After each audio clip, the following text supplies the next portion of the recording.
Patay isang truck driver matapos maipit sa tumagilid na truck sa Misamis Oriental.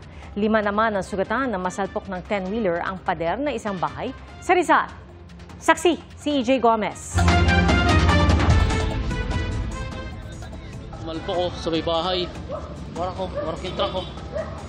Kawawa ang driver nito. Kaya pala. Nagpupupot na siya, yung pala wala na siyang preno mga idol. Doon lumusot yung truck doon sa may lobo.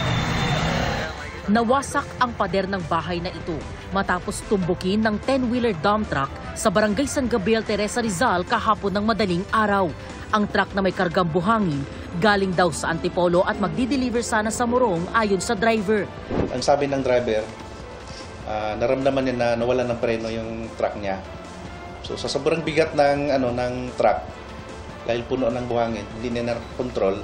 Nawasak din ang unahang bahagi ng truck. Nadamay ang ilang metro ng water pipe sa lugar. Nagtamo ng mga sugat at pasa sa katawan ang 3 magkakaanak na nasa loob noon ng bahay.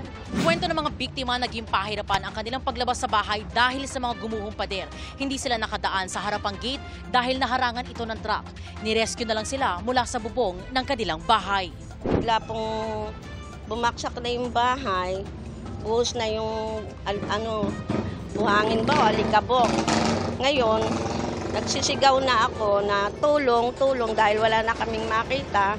Ayon sa mga unang rumisponde, sinagip din ang sugatang pahinanti at ang naipit na truck driver.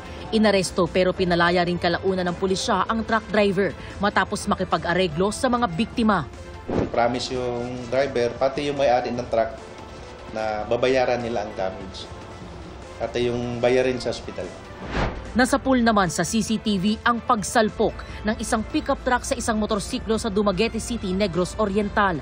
Nasa gitna na noon ng intersection ang motorsiklo nang masalpok ito ng patawid ding pickup. Tumilapon at humandusay sa kalsada ang rider na isang senior citizen. Dinala siya sa ospital pero nasawi kalaunan. Sumuko sa mga otoridad ang driver ng pickup. Ayon sa traffic investigator ng lungsod, nagkasundo na ang pickup driver at mga kaanak ng nasawing rider. Patay ang isang truck driver matapos maipit nang tumagilid ang minamaneho niyang truck sa Misamis Oriental kahapon. Sa kuha ng CCTV sa bayan ng Alubihid, kitang natumba ang truck at nalaglag ang karga nitong container. Pagdaos-dos ng container, inabot nito ang puting sasakyan sa unahan at may nadamay pang 5 sasakyan. Ayon sa pulisya, sumabog ang gulong ng truck kaya nawala ng kontrol ang driver. Kusog-kusog kay bahada manggod siya niya, bugat po diyang karga. Tungod ang karga ng container ba na binigar. Tungod sa kabugaton o tungod sa panahon kay init po. Dead on the spot ang truck driver. Habang nagtamo ng minor injuries ang driver ng nadamay na puting sasakyan. Hindi na raw magsasampa ng reklamo ang mga may-ari ng mga nadamay na sasakyan dahil sasagutin ng truck operator ang pagpapaayos sa mga napinsala.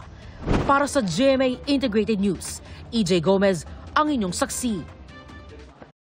Mga kapuso, maging una sa saksi. Mag-subscribe sa GMA Integrated News sa YouTube para sa iba't ibang balita.